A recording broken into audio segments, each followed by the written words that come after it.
할렐루야. 주님을 사랑합시다. 아멘. 우리가 가지고 있는 것, 우리가 가지고 있어야 하는 것, 그거는 오직 그리스도 예수뿐임을 우리가 기억할 수 있기를 간절히 소망합니다. 우리는요, 자신감이 있어야 합니다. 예수님을 믿는다. 예수님을 믿는 것에 대한 증거가 뭘까요? 예수님을 믿는 자의 열매가 무엇일까요? 합당한 열매가 무엇일까요? 예수님을 믿는 자의 합당한 열매요. 계속 질문하는 겁니다. 여러분은 예수님을 다 믿으시지요? 그 증거가 뭐냐고요? 예수님을 믿는다는 그 증거.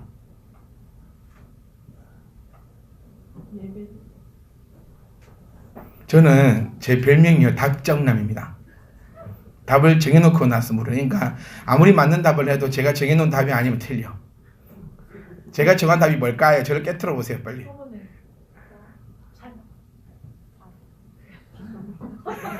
아, 좋아. 이런 분위기 너무 좋아. 막 내뱉다 보면 언젠가 하나는 걸리지 않을까요? 예수를 믿는, 지금 말씀하신 게 다 정답이에요. 근데 제가 정해놓은 정답은요, 변화입니다. 변화. 그리스도의 눈을 가지면 세상이 달라 보여야죠. 예수를 믿는다는 게 예수를 믿는다는 게 뭐냐면요, 나의 편이 있다는 겁니다. 여러분, 나의 편. 근데 그 나의 편이 누구냐면요, 혹시 모르실까 싶어서 제가 말씀드리는데, 내 편은요, 그 내 옆에 앉아있는 이 사람이 아니에요. 사람은요, 다 거기서 겁니다. 진짜 이뻐봤자 거기서 거기고, 네가 아무리 이뻐도 나이 들면, 그래서 이런 표현 드려도 될지 모르겠지만, 나이 들면 이렇게 시든다라고 표현해도 될까요? 네가 아무리 아름다운 꽃이었어도, 네가 아무리 아름다운 힘을 가진 자였어도, 네가 몸을 어떻게 가꾸었어도, 네 지식이 얼마나 많다 할지라도, 우리 그 스티븐 호킹입니까? 같습니다. 같잖아요. 그 많은 지식을 가지고 있으면서 어찌 네 하나 영생을 하지 못하느냐? 너무 철학적, 적어라 이런 거. 너무 철학적. 아니, 세상의 그 모든 그 우주의 탄생을 지가 깨달았다고 한 사람 아닙니까? 우주가 어떻게 생겼는지 빅뱅 이론을 대해서 설명하고 이야기했던 우주의 탄생. 어디 건방지게 하나님의 영역을, 우주의 탄생을, 빛이 어쩌고저쩌고, 팽창을 어쩌고저쩌고 막 했던 사람이 우주의 이치를 깨달은 네가 네 생명의 이치를 해결하지 못해서 어떻게 감히 죽는가? 이렇게 생각 한 번도 안 해보셨지요? 네, 그 우주에 비하면 우리 인간은 말 많이 하지 않습니까? 우주에 비하면 지구가 먼지털만 같고, 그 먼지털 안에 살고 있는 우리는 얼마나 하찮은 존재이냐. 그런데 너는 우주의 이치를 깨달았다고 하는 사람이 그 먼지털만한 생명의 이치를 깨달지 못하여 나이 들어 죽고 병들어 죽느냐. 제가 들으시고 말씀은 그 사람을 욕하고 싶은 생각은 아니고요. 내 옆에 있는 요 사람을 내 편으로 만들지 마세요. 다 거기서 거기입니다. 궁지에 몰리면 거짓말하게 되는 게 인간이고, 네, 모든 것이 좋으면 다 좋게 되는 게 인간이고, 내 몸이 조금 힘들면 옆에 있는 모든 것이 귀찮아지는 것이 인간이고, 생각이 공자고 맹자고 스티븐 호킹이고 뭐고 네가 아무리 세상의 이치를 깨달다 했다 할지라도 니랑 나랑 말해보면 다 그것은 겁니다. 그래서 제가 혹시 여러분이 모르실까봐 말씀드리는 게, 내 편이 누구냐면 소개시켜 드리려고요. 예수님이란 분인데, 이 분은요, 우주의 창조의 이론을 깨달으신 분이 아니라 우주를 만드신 분이에요. 그리고 이분은요, 내 옆에 있는 사람과는 다릅니다. 변덕이 없으시고, 네, 정확하시고 공의로우시며 모든 것에 있어서 완벽을 가진 신분이 예수님이신데, 그 분을 내가 믿는다는 것은 그 분과 내가 한 편이 되었다는 의미예요. 그러니 다시 이제 조금만 더 깊이요. 그러면 요 예수님을 믿는 나는 두려울 게 있습니까? 없습니까? 두려울 게 없어요. 부족한 게 있습니까? 없습니까? 부족한 게 없어요. 무서운 게 있고 두려움이 있고 부족한 것이 있고 만족함이 없다는 것을 다르게 얘기해 보면 과연 네가 예수님을 믿느냐라고 반대로 질문 받을 수 있습니다. 나의 옆에 주님이 계시니 내 눈이 달라지는 거예요. 어저께만 해도 무서웠던 그 고양이가 오늘부터는 무섭지 않아요. 우리 청년들 고양이를 되게 무서워해요. 아래 아직도 무서워하니?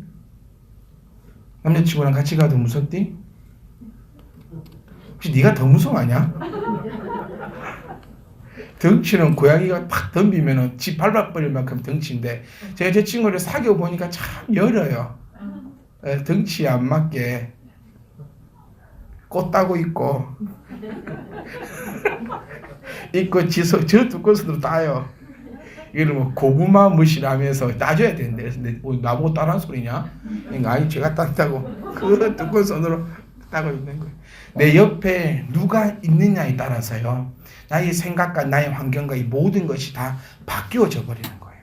내가 예수를 믿는다라고 하면서 아직까지 내 눈은 세상의 눈을 딱 박아놓고 우리 집을 보니 궁핍하고 내 통장을 보니 가난하고 내 먹을 것을 보니 한숨 나오는 것은 예수님을 믿는 삶이 아니라 이제 예수님의 그 눈을 장착하고 보니 내 집이 초가집이라고 할지라도 이곳에 주님과 계시니 그 어디나 하늘나라가 되는 것이에요. 정말 여러분 한 주간 동안 우리가 묵상해 봤으면 좋겠습니다. 내가 정말 예수님을 믿는 자인가? 저는 여러분께 말씀드리고 싶어요. 우리요 정도의 길을 갑시다. 편법 쓰지 말고 요행을 바라지 말고 우리는 예수 그리스도를 향해서 뚜벅뚜벅 걸어가다 보면 하나님의 뜻이 우리 가운데 이루어지는 것이 우리 참빛 희망 교회의 길을 간절히 소망합니다. 저는 여러분이 어디 가서 교회 전도한다는 그 목적으로 어디 가서 빌빌 하는 것도 싫고요. 당당하게 멋있게 소문내고 안 오려면 오지 마라. 네 말고도 올 사람이 많다. 왜? 뭐가 두렵습니까? 예수님을 내가 믿고 있는데 뭐가 두렵습니까? 예수님이 참빛 희망 교회가 요만큼이면 됐다 하면 요만큼에 족하면 되는 거고요. 아니다. 내가 더 부흥시킬 테니 더 열심히 하라. 우리는 뚜벅뚜벅 걸어가다 보면 하나님께서 우리 가운데 우리의 역사함이 아니라 하나님의 역사함을 나타낼 줄 믿습니다. 우리의 역사함을 바라지 말자고요. 왜 우리는 우리의 역사함을 이루어 달라고 기도합니까? 하나님의 역사함을 나를 통해서 이루어 달라고 기도하는 것이 우리의 기도 제목이어야 된다는 거예요. 여러분, 우리 참빛 희망교회 부흥되면 좋겠지요? 아멘? 근데 그 방법이 사람의 요행적인 방법이 아니라 정도의 길, 예수 그리스도 그 말씀을 가지고 한 걸음씩 한 걸음씩 걸어갑시다. 자신 있잖아요. 자신 없으세요? 그 옥상에 그 모닝한데 걸어야 사람 들어옵니까? 우리 보세요. 베드로가 뭐 했습니까? 우리 초대교회에 그 사도들이 과연 무엇을 했기에 그들이 예수 앞으로 돌아왔냐는 거예요. 이벤트 하던가요? 제비뽑기 하던가요? 조추첨 하던가요? 행운권 나눠줘가지고 그거 하던가요? 비누 주던가요? 산푸 주던가요? 차 주던가요? 교회 사람 데리고 오면 금반지 주던가요?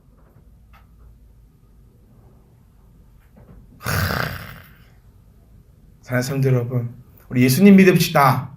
예수님 믿기 때문에 세상적 유행 바라지 말고 우리는 정도의 길로 오직 말씀만 붙잡고 내가 말씀대로 나아가고 있는가. 사실 우리가 시간만 많으면요 하나하나씩 뜯어보면 진짜 말씀적이지 않는 삶을 정말 우리 많이 살아가거든요. 사실 숨 쉬는 것부터 바꿔야 될 것이 어쩌면 우리 크리스찬일 수도 있어요.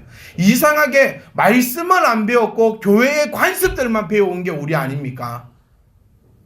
그래서 저는 감히 숨 쉬는 방법까지 우리가 말씀으로 돌아가서 말씀대로 숨 쉬어야 된다라고 감히 그렇게 표현드리고 싶어요. 교회의 관습 따라가지 말고 전통과 역사를 따라가지 말고 우리는 바른 신학 안에서 바른 말씀 안에서 우리가 예수님의 그 정도의 길을 요행 바라지 않고 견눈짓 하지 않고 그게 아닙니까? 좌우로나 우로나 치우치지 말자. 오직 예수님만 바라보고 걸어가자. 그러면 내 편 대신 주님께서 아이라 하면 뭐 하면 됩니까? 안 하면 됩니다. 먹지 마라 하면 뭐 하면 되고, 안 먹으면 되고, 먹으라 하면 먹으면 되지. 맨날 말은 예수님 믿는다 하면서 안 주면 안 주서 화가 나고, 주면 주서 화가 나고, 배가 고프면 고파 죽겠고, 먹고 나면 배가 불러 죽겠고, 그런 우리의 욕심의 삶이 아니라 정말로 그 주님께서 비춰주시는 그 길 따라 그게 순복하는 삶, 순종하는 삶, 하나님께서 나에게 원하시는 바를 깨달아. 제발 저는 오늘 이 말만 하고 싶어요. 예수님 믿읍시다. 예수님만 믿읍시다. 오늘 본문 말씀 얘기 다 끝났습니다. 오늘 다단. 지금 신명기는 뭡니까? 모세가 자기 자녀들을 쫙 앞에 두고 지금 마지막 고별 설교입니다. 그러니까 그 무협지로 치면 그 맥갑절의 내공을 모아놨다가 한 자리 다 몰아주는 그런 단계이기 때문에 정말 신명기 말씀은요, 한 절 한 절이 주옥 같고 한 절 한 절이 감사한데, 이 신명기의 단점이 뭐냐면 모세의 오경을 모르고는 못 본다는 거예요.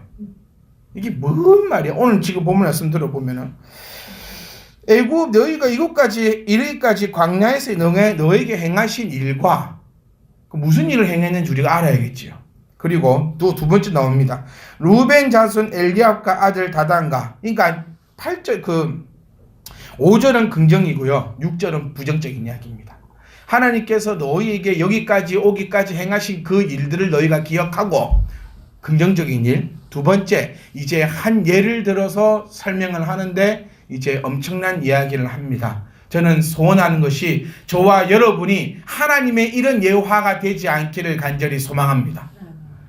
그 집사 봐라, 그렇게 섬기다가 망했대야. 그런 사람이 우리 중에는 한 명도 없고, 우리 가운데 행하신 하나님의 능력을 보라 라고 하는 그 역사함이 일어날 줄 믿습니다. 민수기 16장을 이제 한번 가보겠습니다. 요거를 한 주만에 제가 아무리 연구를 해도 할 방법이 없어가지고요, 민수기 16장 전체를 여러분 2주 동안 읽으시는 거예요. 5번씩. 네. 자, 오늘 시간 되는 데까지 우리가 요 말씀을 통해서 한번 살펴보려고 합니다. 자, 레위 정손 고핫의 손자 이스할의 아들 고라. 그러니까 다시 뭐 설명이 길지만 주인공은 누구다? 고라. 요 고라라는 사람하고, 그 다음에 르우벤 자손 엘리압의 아들 다단. 그러니까 고라하고 다단하고, 아비람과 벨렛의 아들 온. 요 세 명이 이제 시작이 되는 겁니다. 제가 서두에 말씀드렸던 내용이 그거예요. 우리는 하나님의 뜻을 기다리고 하나님의 뜻에 순복하기보다는 내 뜻을 이루어 달라고 내 뜻대로 요행대로 정치적으로 뭐 사회상적으로 만들어내고 있는 모습을 가지고 있다면, 우리가 오늘 이 말씀을 통해서 깨닫고 회개하는 그런 놀라운 역사함이 우리 가운데 일어나야 될 줄 믿습니다. 요 세 명이 있는데 우리가 지금 성경에 대해서 잘 모르는 우리가 봐도 다 조상들의 이름을 한 번쯤 들어본 사람들이에요. 자, 처음에 보세요. 레위 지파 중에서 고라 자손요. 들어봤습니다, 우리. 그렇지요. 레위 지파는 그래서 많이 들어본 집이, 다시 말하면은 이 빵빵한 집안이에요. 그러니까 우리말로 하면은 좀 그래도 이 뭐 국회의원쯤 되는 아주 이 사회 내에서 막강한 권력을 가지고 있는 가정의 자손 3명이요 당을 만들었습니다. 당을 만들어 가지고 이스라엘 자손 총회에서 택함을 받은 자 가운데서, 그러니까 우리말 다시 해보면 국회의원 정도 되는 150명 정도를 자기네들이 섭외를 합니다. 한 당을 만들고 거기에 유대 이 이스라엘 백성들의 총망을 받고 있는 국회의원 같은 자들 150명과 함께 힘을 합쳐가지고 모세와 아론에게 나아가 대적합니다. 자, 3절 말씀 봅니다. 그들이 모여서 모세와 아론을 거스려 그들에게 이르되 너희가 분수에 지나도다. 회중이 다 각각 거룩하고 여호와께서도 그들 중에 계시는데 너희가 어찌하여 여호와의 총위에 스스로 높이냐. 다시 말하면요, 이 조금 더 쉽게 해보면 없는 집의 애들이 아니에요. 권력도 가졌고 있는 집 애들이, 하나님을 믿는 집 애들이, 우리말로 하면요 모태신앙 애들이, 장로집 애들이, 다 믿는 자의 부모의 애들이 나오는 겁니다. 뭐 해달라고? 딱 보이지 않습니까? 결론은 뭐냐면 왜 모세와 아론 네가 우리 위에 군림하느냐? 나에게 뭐 해달라? 더한 권한을 달라는 얘기예요. 나에게 더 큰 힘을 달라. 여러분, 우리는 이 구절을 통해서 어떤 설교를 많이 들어왔냐면요, 목사에게 대적하지 말라는 그런 설교를 많이 들어왔어요. 요 설교, 이 구절을 통해서 대부분의 목사님들의 설교가 목사한테 대적하면은 땅이 갈라져서 집안이 망한다고, 그렇게 설교를 들어왔는데, 여러분 그 말씀도요 뭐 틀렸다고는 저는 말하고 싶지 않아요. 그런데 조금만 더 저는 정확하게 말씀을 보았으면 좋겠습니다. 모세하고 목사님하고 같습니까?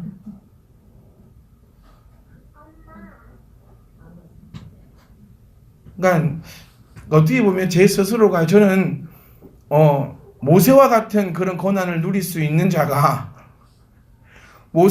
여러분 모세와 목사님이 같습니다로 가르치면 여러분 다 아멘합니다. 오히려 그게 더 편해요. 왜? 평생을 그렇게 들어왔거든. 목사님 그림자 바르면 지옥 가고, 목사님 말씀하시는데 아니오라 하면은 지옥 가고, 목사님 말씀은 방구를 껴도 아멘해야 되고, 그렇게 우리가 배워왔기 때문에 오히려 오늘 제가 여기서도 목사에게 대적하지 마세요, 목사와 모세는 동급입니다, 그렇게 설교하면 오히려 내가 많이 들어왔던 말씀이기 때문에 더 귀에 쏙쏙 들어오고 아멘하고 집에 가신다는 거예요. 근데 그거 원하지 않아요. 한 번만 더 생각해 봅시다. 이 시대의 모세와 지금 시대의 목사님이 같은 직분을 가지고 있는 사람인가? 아니에요. 지금 여기서 모세가 얘기하고 싶은 것은요, 목사님에게 대적하지 마라 이 얘기가 아니라, 지금 이 시대의 모세는 지금 통치가 어떤 통치입니까? 신적인 통치를 받고 있던 시대예요. 하나님이 직접적으로 통치를 하던 시대입니다. 이 시대에 모세를 대적한다, 모세와 아론을 대적한다는 말은 즉 하나님을 대적한다는 거예요. 다르게 정확하게 표현해 보면 이 구절은 목사를 대적하지 말라는 그 구절이 아니라, 신약 시대에 와서 목사님을 거역하면 너희들 지진나서 집 무너진다라는 말씀이 아니라 하나님을 대적하지 말라는 거예요. 우리는 하나님을 대적한 적이 한 번도 없어요. 정말 우리 하나님 대적한 적 한 번도 없어요. 여러분 입에서 예수 믿는 우리들이, 하나님을 믿는 우리들 입에서 하나님의 이름을 막는 데 일컫는 경우는 거의 없습니다. 남편은 욕하고 그래도 하나님은, 우리가 하나님 기껏 욕해도 하나님 미워, 요 정도지 남편한테 욕하듯이 그렇게 하진 않잖아요. 우리 교회 집사님들 남편한테 욕을 안 하시라는 거 봐요. 영원 집사님 마시고. 우리 지율이가 그러더라고요. 집에서 엄마가 감을 꽉 찌르면 아빠는 꽉 나가본다고. 그래서 우리 집에는 엄마가 제일 세다고. 자, 하나님을 대적하는 게 뭐냐? 하나님의 뜻보다 내 뜻을 앞세우는 것이 하나님을 대적하는 겁니다. 이들은 지금 하나님께로부터 많은 권함을 위임받았음에도 불구하고 그들에게 나와서 나에게 더 달라고 욕하고 있습니다. 저는 모세가 너무 멋있더라고요. 모세는요, 4절 말씀 보시면 모세는 듣습니다. 듣고 엎드렸습니다. 여기서 우리가 한번 생각해 볼까? 한 가지만 더. 엎드려서 모세는 무슨 기도를 했을까요? 여러분, 우리는 이런 기도 많이 합니다. 누가 저에게 와가지고 욕을 하고 막 대적하고 없는 말 지어내고 막 내를 괴롭힌다. 그럼 우리는 기도할 때 뭐라 기도하냐면요, 좀 신앙이 약간 덜 성숙된 사람은 이제 같이 욕하고 몇 살 잡지만, 그래도 내가 집사다라는 그 타이틀, 내가 목사라는 그 타이틀이 생각나는 사람은요, 하나님 앞에 무릎 꿇고 이렇게 기도합니다. 나의 원수를 나의 발 앞에서 지워 주시옵소서. 대부분의 기도는 이거예요. 믿는 사람들의 기도는, 주여 나의 원수가 내 발 앞에 무릎을 꿇어 개가 헌들을 할 듯이 헌들을 하게 하여 주시옵소서. 주여 아시오니 나의 원수를 갚으시고. 이럴 때는 시편이 그렇게 생각도 잘 나. 평상시에 생각도 안 나는데 원수가 내 앞에 있을 때는 주여 그 원수를 나에게서 멸하여 주시고 그 내 눈앞에서 사라지게 해달라고 우리는 그렇게 대부분 기도를 합니다. 안 그러셨어요? 여러분 중에서 저 원수를 은혜를 주시옵시고 사랑과 평안을 달라고 여러분 기도하신 분은 거의 없어요. 근데 모세의 기도 여기까지 보면 그래 모세는 이제 기도하겠구나 뭐라고 확 쓸어주시라고. 저것들이 어디 감히 나한테 저러냐 하나님 확 쓸어주시옵소서라고 엎드려서 기도했을 것 같은데요. 모세는 그렇게 기도하지 아니하였고 모세의 그 후반절 말씀을 보면은 모세는 하나님께 지혜를 구하더라는 겁니다. 몸에 닭살이 좀 여기까지 맡겨 시간이 다 됐기 때문에 몸에 닭살이 쫙 돋아셔야 돼요. 우리가 진짜 한 주간에 하시는 기도를 한번 생각해 보세요. 나는 과연 어떤 기도를 하고 있는가? 심지어는 자기 자식을 향해서 저주 기도하는 부모도 제가 봤습니다. 빈말이긴 하겠지만 그리고 취소했겠지만 네. 요즘 지환이 유행어예요. 취소했겠지만 우리의 기도가 잘못되었다는 겁니다. 모세는요. 우리가 먼저 정리해 볼게요. 먼저는 하나님 앞에 대적하지 않는 저와 여러분이 되시기를 소망합니다. 우리가 매일 입으로 고백하는 것처럼 내 뜻보다는 하나님의 뜻이 우선시되고 내 뜻이 이루어지지 않더라도 하나님의 뜻이 이루어지면 그로 하여금 감사하셔야 돼요. 내 뜻은 다 좋은 겁니다. 우리 하준이는 커서 뭐가 됐으면 좋겠어요? 혜령 집사님. 하람이는 사칙연산만 되면 되는 거고 네. 하준이는 뭐가 되면 좋겠어요? 의사? 아우 좋단다. 상상만 해도 좋아.